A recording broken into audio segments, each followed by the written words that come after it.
everyone, and welcome to Literary Bridges Writers on Writing. I'm Aldona Grupas, and I am delighted to host today's special episode together with my dear friend David William Parry, writer, poet, and cultural commentator.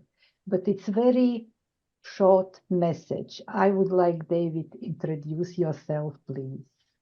Oh gosh. Well, it's always a pleasure being on your show, Aldona, and it's a pleasure calling you my friend, and it's a pleasure knowing that you're such a talented writer who is easy to talk about. And by the way, viewers, Nurse Stories is an excellent book written by Aldona.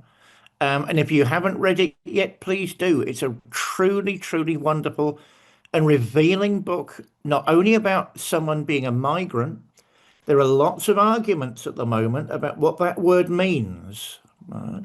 But we'll look at my favourite migrant, barring one, who came here and worked as a nurse and started a literary career and is a person of very great standing in the UK and one of my personal friends. So pay more attention to Aldona. As for myself, excuse me, I suppose I'm best known as a poet and a dramaturg.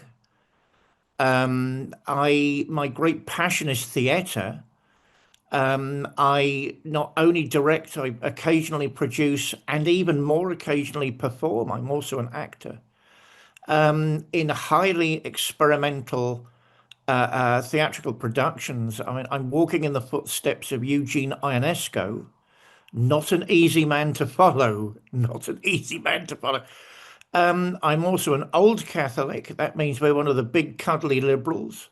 I'm an old Catholic priest and someone who enjoys literature for the sake of literature and what it's trying to do. The world of books is increasingly misunderstood and becoming esoteric in the wrong sense. The world of books tells us stories about our own hearts, our own minds, how we live with each other, how we get to know each other.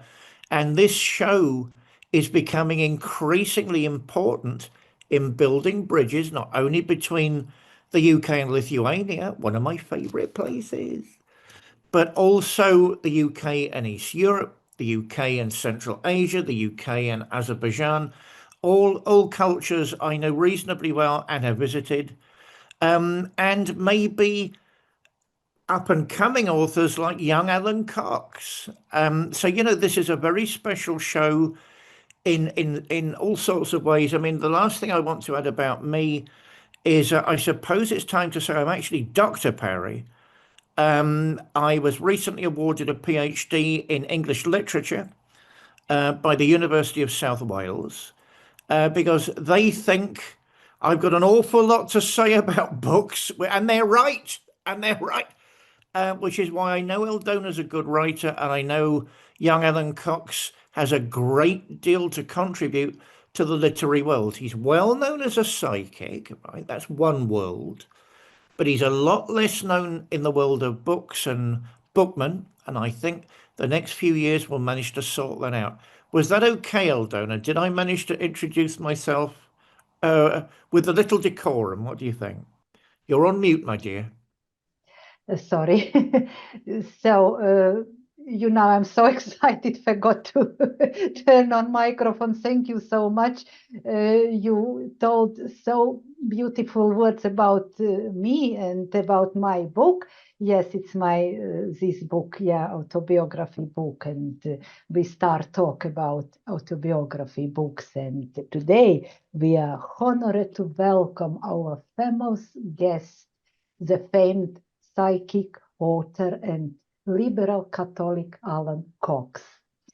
In this special show, David and I will talk with Alan about the fascinating book autobiography of Psychic.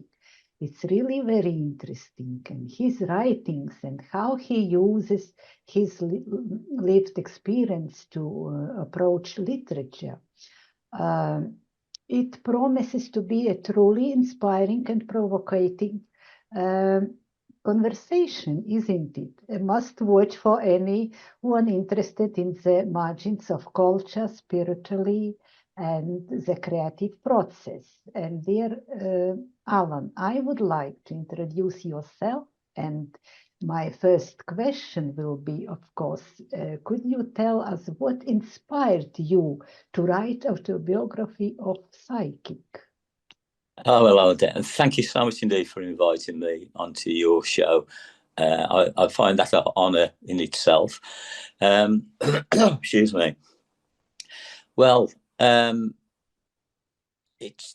I think most people think that they've got a book in them, and whether they can either find the time, the inclination, or the go to actually write is a different thing, isn't it? It's because of a lifetime of experiences that I've gone through that I finally decided I need to put it down, pen to paper type of thing. And I suppose my experiences started when I was a child, but not quite understanding what it was all about. And as I say, it was 1996 when my life changed into the spiritual world, and it took me until 2017 to actually write about my life. At the time, I was 67 at the time when I put pen to paper. I wrote it within 6 weeks. I got up every morning at 6 o'clock and wrote non-stop until about 8:30, 8:45 in the morning, 7 days a week, to finish it. And then I just sat on it for 2 years before I found a publisher to actually put it into print. So it wasn't something that I did lightly, and I'm in the process of just starting my second book, but I'm not doing it in the same way. It's strange because I felt at the time I needed to do it like that. It's just like a discipline. This time I seem to be doing it more when the creative feel is there. The last time I didn't do any notes, any preparation as such, and I just went straight for it. This time I've done many voice memos, voice notes, and written quite a lot. So it's a different process this time, because I was very, shall we say, naive with my first book, but realizing that by thinking about it more, taking the time more, then it can, my thought process then can be more fulfilling and put over what I really want to say. I don't know if that makes sense to you, Aldona. Yeah, okay. Thank you so much, David. Maybe you would like to ask something or tell something? Well, thank you, Aldona. I mean, let's, Alan, get back to your first book. I mean, I think it's a bit premature to talk about any other projects, and we want to keep them under wraps anyway. Yes. You never know what sharks are out there. We all know what I mean by that. Yes. It's a good little book. It's a biography. Why did you think a psychic should write a biography? Well, I think really, I felt all the things that happened to me over the years, to most people would either sound extraordinary, or it would sound, in some people would say, unbelievable, and that I'd made it up. But everything in there actually happened, and some people would look at it and think, well, that's not real. But there's more in what's that saying? There's more There are more things in heaven and earth, Horatio, than are dreamt of in your philosophy. Yes, that's right. I couldn't to think of the actual quote. So I felt it was a story, a truth that needed to be said, and it needed to be shared, simply because there are people out there who are going through lots of different problems and don't know where to turn to for help, whether they be believed. And so I think it's to show people that what you consider strange things can happen, because it's life. Life is three-dimensional, really. It isn't just all black and white. What you see isn't all that you get. Um, uh, Most people will have had some kind of experience, and some will think to themselves, wow, where's that come from? Yes, something psychic, spiritual's going on here. Others will really search for a more mundane explanation. And I suppose if you think hard enough, you can probably, like, I don't know, like a bang, something strange happening, meeting somebody in the most peculiar way.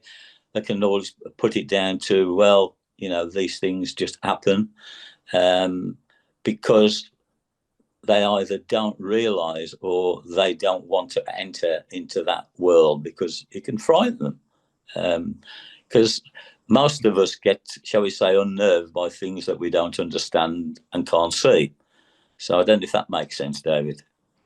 Well, before I hand questioning back to Aldona, let's look at that a bit more closely, because in terms of literature, you've opened up a mare's nest. You've opened up all sorts of questions.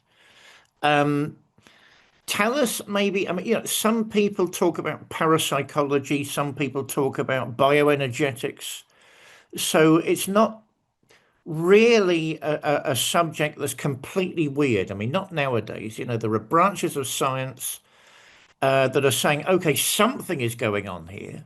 What is it? And I think that's interesting. And I think someone like you is contributing to understanding that process. I mean, what was it that started your journey as a psychic? Is there one particular experience that you think, right, that's it, that's what got me going? Right. Well, I'll put the blame on my beautiful and lovely partner, Anne. She's the one that causes it all. Where we used to live in Wednesbury, I was at work doing, shall we say, a normal job. And anyway, she was in the house by herself. Very unusual for her. In the middle of the day, she actually felt really tired and went and lay down upstairs. She got up, got to the top of the stairs, and she said she felt an invisible hand push her down the stairs, gamboling right to the bottom, narrowly missing the phone table. And anyway, she sat there. Well, she went, from what I can understand, she went to the freezer, got a bag of peas, and put it on her wrist because she'd broken her wrist, basically. Oh. And anyway, it was before the days that everybody got mobile phones, and that was in their infancy. I hadn't got one. And of course, I hadn't phoned home or anything. I come into work, I think, about 7:15 in the evening. And she was there sitting at the bottom of the stairs, nursing this broken wrist. So I took her up to Sandwell Hospital to get it all plastered up, etc. And we was watching a program on the TV called Housebusters, and Russell Grant was the guy who was presenting it. And basically, the program was about psychics going into a house, the owners watching what was going on. They didn't meet the psychic, and the psychic was saying what he could feel, or she could feel in the house, etc. And this one guy, Dave Ashworth, who now is a very, very good friend of Anne and myself, he just seemed to it's the mark. So I got in touch with Channel 5, and a long story short, he came to our house where we used to live, and he did a clearing. And then basically we went up to where he used to live, and he opened me up to all this. Really strangely now, David has stopped doing this kind of work. He does a healing now, but he doesn't do the work that I do. And he passes people on to me when they approach him for work. So from the, but as I say, from the master, the student learns and then becomes a master. So, but basically that's the story of how my journey started in 1996. And it took me till year 2000, where I thought, I can't do an ordinary job anymore. And so then I started, shall we call it, my new life, which I've done ever since. Aldona, I'm going to be cheeky and ask another question.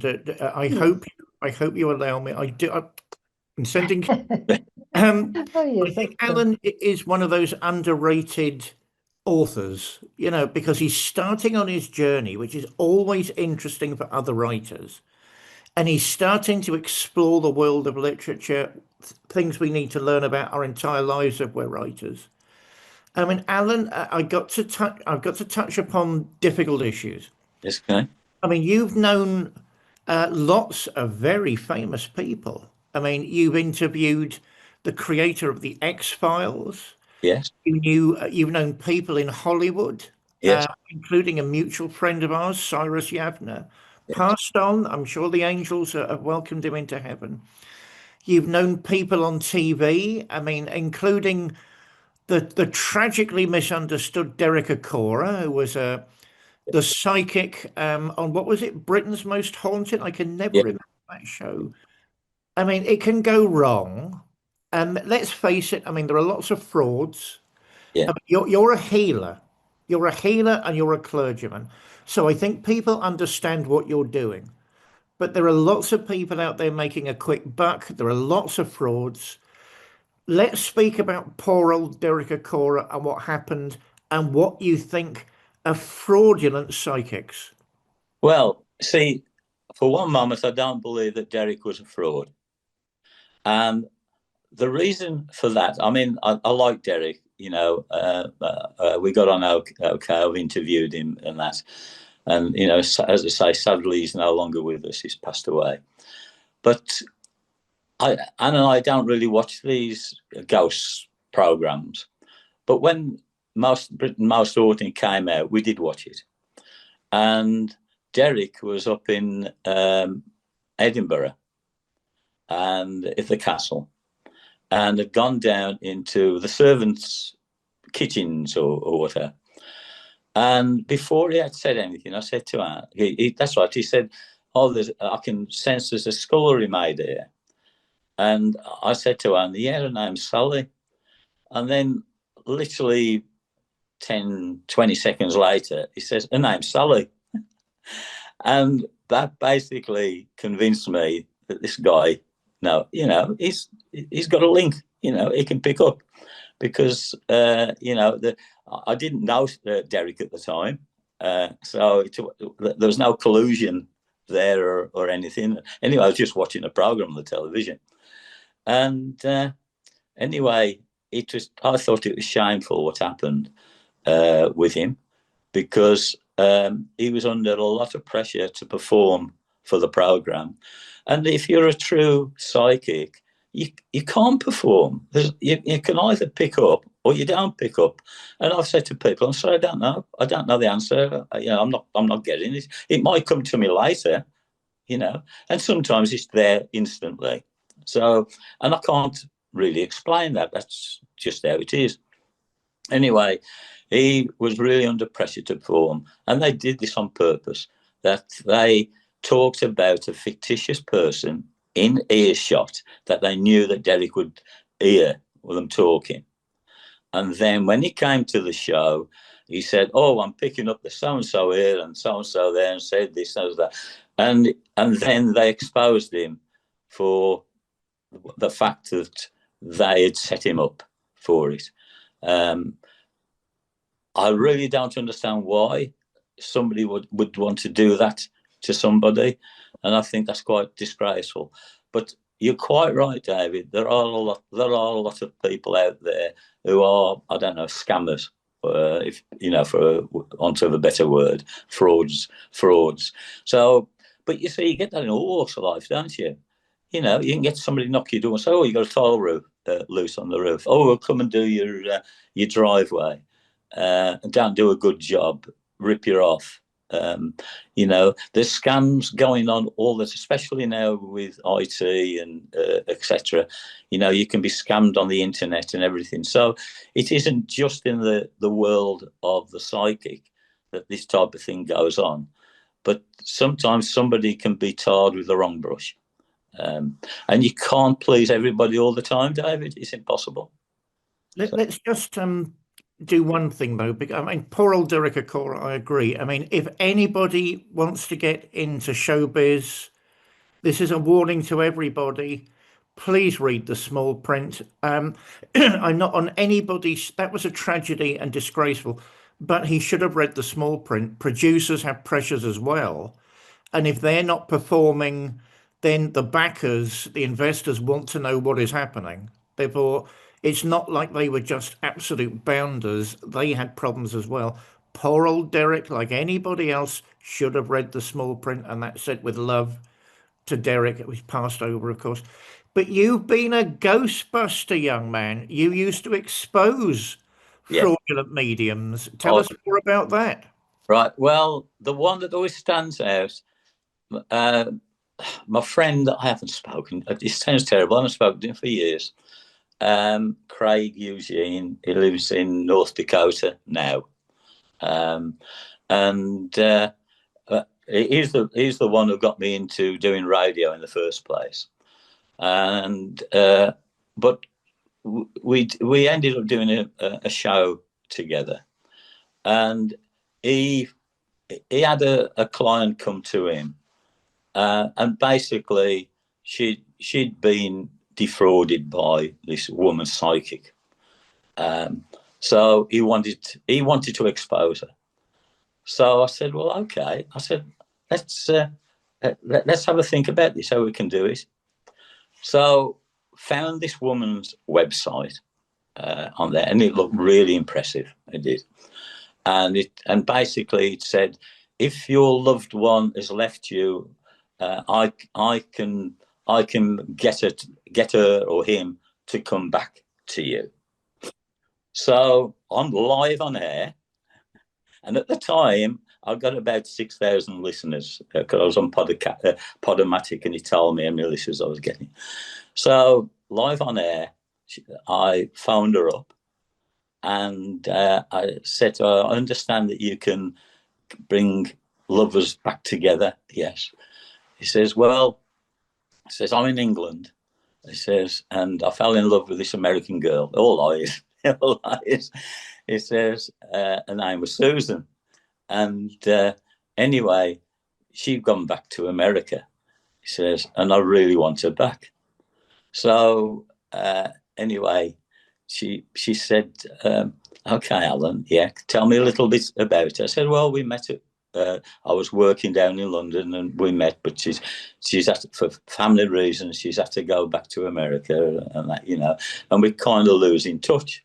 Well, I'm picking up that she really wants to be back with you, Alan. He says, but she's been too frightened to contact you. I said, oh, right, okay. He says, so I can do that.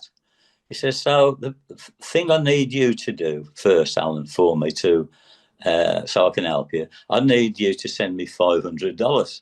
I said, oh, right, okay. I said, well, before I do that, there's something I need to share with you. And she says, what's that? He says, there's no such person as Sue. I've never met anybody from America with that name. He says, and you're live on air at the moment, so what are you going to say for that? And she just literally clicked off. And so literally the next day, we went on, Craig and myself, we went online separately to find this woman's website. It had gone. It had been defunct. So you've got to watch out. They're there, and somebody desperate enough can fall for this type of thing. They really can. So yeah. Well, on that ghost-busting note, we'll ask the mistress of the broadcast, Aldona, what do you think of all those stories? Oh, yes, that's very interesting. You know, I prepare my questions and I don't know what to ask you, but you know, I should ask anyway. Maybe you have to add anything. And my next question is, how did your personal experiences shape your understanding of spirituality and creativity, if you have something to add? Yeah, well, you see, it isn't something, as I say, I had an experience when I was a child. I'm not sure how old I was, probably thinking of it, probably about 11 or 12. And it was a strange experience. It was a Sunday morning. It was in the summertime. And I was in the back garden. I was playing. I don't know what I was doing. I'm an only child, so it was just me. And this man comes out of the back door, and he says to me, "Hello, Alan." He says, "Are you all right?" I say, "Yes, thank you." I didn't ask him who he was or anything. And he'd got in his hand a pendulum, a dowser, and he started going round. And yeah, basically like what I've got there. Right? So I said, "What's that?" He says, "You'll find out one day, Alan. Lovely to meet you. I've got to go now." And he walked back into the house. So I carried on playing. And then probably I was called in for my lunch. And I went in and I said to my mum and dad, I said, "Who's that man who came to came out to see me?" And they said, "What do you mean, Alan? There's been no man here." I said, "If you come out at the door, the back is talking to me." He says, "I don't know what you're imagining, Alan, but there's been nobody here." So that was my first experience. And then really I just put it to the back of my mind, you know, after I don't know whatever amount of time. But it was really strange because I had this real dread of becoming the age of 50. I'm in a real dread. It's like something was going to really happen. And it did, yeah, because that's when I opened up. Basically, when I decided I've got to do this all the time, you know, even though the journey started in 1996, still working and changing my jobs all the time, looking for something, couldn't find what I was looking for. And then realizing what I was looking for was there already with me. And when I was 50, then yeah, in the year 2000, yeah, that was it. You know, my life changed. So it was like I was being told all those years ago that something was going to happen, but I didn't know what. And it's like I had to go through, shall we say, if you want to call it a normal life with different experiences, then to be able to understand people, because I didn't particularly have an easy time of it. But when you actually go through a hard time yourself, you can understand what other people are going through, can't you? So I don't know if that answers your question, Aldona. I think it's jumping in, Aldona, because I want him to extend that. Is that okay? I mean, it's well known, I think, that spiritual people are creative people. I used to attend what they called Jung Club in London. Carl Gustav Jung, the psychologist. There are various clubs around Europe where people, inspired by his work, inspired by his outlook, get together. And certainly one of the things that reminds me of Aldona and you, there was a lot of talk about spiritual people, people in healing. They'd always have this great creativity to them. And one of the things some very established people would say is they couldn't work out what the connection was. There was always a connection between that type of person and genuine creativity. It's in Aldona's book, it's in Nurse Stories, it's in your book, The Psychic Broadcaster, it's in your book. How did you find the process of writing an autobiography? Was it difficult going back over old coals, history from the past? Did you think, oh, that's behind me, I don't want to look at that anymore, but you were forced to? No, How did you find the process of writing an autobiography? very enjoyable. Perhaps because, as I said earlier, I did it over a 6-week period every single day, and I concentrated in my mind. I've found everything did actually fall into place. I know I'm not finding that so easy the second time, as I'm going through a process now, but it was almost like spirit was saying, "Come on, Alan, this has got to be done." And I didn't find myself having to go, "Oh, I missed that out. Oh, I missed that out. I've got to go back to this." I didn't find that. It just literally all fell into place, which, from what I can gather, is perhaps a bit unusual, really. But as I say, the second time around, I'm not finding it like that. So my answer to that one really is the fact I believe spirit was egging me on, was giving me the foresight to actually be able to write down what I needed to write down. So it was an enjoyable experience, to be truthful. But as I say, I can understand writer's block now, because this second time is different. But at the time, it just flowed. Thank you, David. It did. Well, let me add one thing before we hand back to Aldona, because I know she's got some very important questions to ask. And remember, this is a program about books and literature. Some people, like myself, I suppose, would prefer more modern words like the unconscious, the subconscious. You would prefer words like spirit. I mean, really, we're talking about the same sort of thing, aren't we? You felt that these deep forces were clearing the way for you to write your autobiography. That is fascinating. You mentioned writer's block. Now, what do you think has changed in the literary process between what you were doing then? I mean, Jungians would talk about synchronicity, everything being in the right place at the right time. An unusual phenomena, but something that happens to all of us from time to time. So everything was working out then, everything was smooth, everything was progressive. But what about now? Why do you think that's happening? And what would you say to other writers about that experience? Well, I feel the reason why it's happening is because a lot more has happened. It's almost like, how can I put it? If you've got a concertina and it's open, right?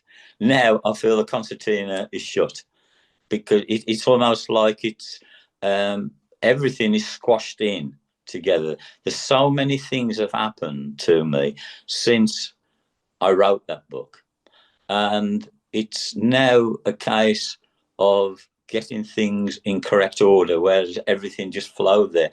So you've got a situation from when I was about 12 up until I was 50, and now you've got from when I was 67 and I wrote the book to 2025. So it's less time and more things have happened. So it's about sorting it out in my mind more, and the best way to put it down. That's why this time I've been doing voice notes, voice memos, and then printing them off as well, to help me to put them in order. because just things have just happened at all different times. So some spiritual, some not spiritual, you know.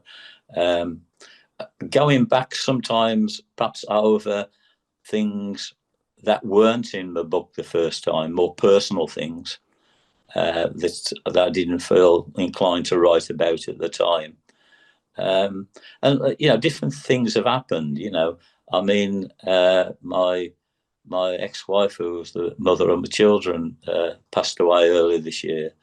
That's a traumatic thing. You know, Anne and I were, you know, I was still friends with her, and was friends with her, and there's things like that to try and put into context of what's going on. You see, so I think I wouldn't actually call it a writer's block as such, but it's taken a lot more development, a lot more thought about the best way to present it. I think that's what it's all about, David. Wow, Aldona, that certainly fits in with your other questions. Oh, yes, thank you so much. Very interesting, really interesting. And I was healing people as well. And I wrote in this book my journey, in that time. You know, we had a lot of about women intuition. And I would like, what role does intuition play in your writing process? Well, yeah, I suppose intuition goes on not just in the writing process with me, but literally every single day, because the work that I do, people could argue, is intuitive, having to pick up on what's going on in people's lives, what's causing the problems that they're having. So in a sense, that then blends itself to writing. It's a different kind of writing than somebody who's writing a detective story, or writing a comedy, or a horror, where it's imagination and putting down on paper what they've imagined and created a story. I think that's incredible that somebody can actually do that. When you're actually putting over things that have actually happened to you or happened to other people, the intuitive part comes from the fact that it's happened for you to get to the point of writing. In a sense, when you're writing, you're not being intuitive at that moment. You're recalling what's happened. So the intuitive part of the process has already happened, Aldona, if that makes sense. Oh, yes, thank you. And finally, I would like to ask my last question. How do you see, how do you see, you answered it already about this, your psychic insights, but I would like to ask, what message would you like readers to take away from your work? Right. Well, my work is to tell a story of things that have actually happened to me, to try and get somebody to think about their own lives, whether they've had psychic or spiritual events happen to them, whether they were events that had an impact on their daily life, whether it altered their thinking, or whether it made them think about where they're going in life. Because sometimes what happens to us can alter the direction that we're going in. I mean, you can't have a bigger altering direction than working for a company and then suddenly one day saying, "That's it, I've had enough. I'm leaving, gone," with no real planning or thought about the future. It was just like, well, I've got to do this. That's it. You know, people could say foolish, but it was just like that. That's it. So I think what I want people to get from it is for them to actually think about themselves, think about how they interact with other people, whether they're living their life to the best for themselves and to be able to help other people. So there's a lot to it, really. It isn't just about a story and, oh, look at what that happened, oh, that happened. You know, I hope that somebody would actually think about, well, you know, has something happened to me? Why do I think this way? Am I ready for change? I think that's what I hope that people will actually think about. Yeah, thank you. David, would you like to tell something for our readers? Gosh, Alan said something I very much believe. We've all got a book inside us. We're all writers. That doesn't mean you're Shakespeare. It doesn't mean you're Milton. Those are people who are writers and they've got a vision. But it doesn't mean you are not a creative person. We are all creative people. You know, the big political trick, oh, Aldona, save me, I'm getting into politics again. The big political trick in nearly every modern country is for an elite to say that's what we do, that's not what you do. But that isn't the human condition.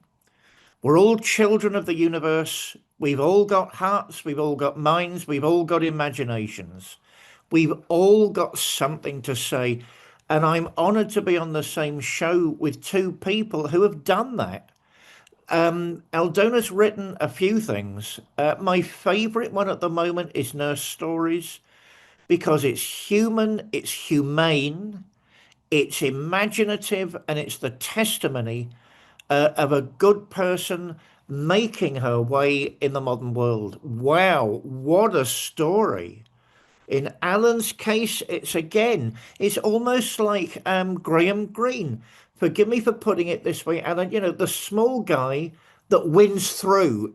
In other words, the sort of person the elites don't think will get anywhere, proves he's got mustard, proves he's got salt, and steps up to the mark and writes a book. My God, isn't that an incredible thing to be able to say? We're all creative, and it's thanks to shows like this and Aldona's continued hard work that we can spread that message. Is that the sort of thing you wanted, Aldona? Thank you. Thank you very much, David. And thank you so much, Alan, for sharing your insights, wisdom, and the stories behind your fascinating journey. It's really, really interesting. And thank you, David, for your for your questions. And it's really interesting to communicate with you both. I tell you something, it's been a lovely experience, Alden, and I can't thank you enough for inviting me. You see, I'm used to be on the other end of it, asking people questions. So it's been different answering, which I've thoroughly enjoyed, and I hope it's helped somebody who might be listening, you know, make them think anyway. Yeah, thank you, Alan. Yes, and I bought your book, and I will read it, and I'm sure that I will have more questions to you, and I think we will meet in future. And it has been a truly inspiring discussion.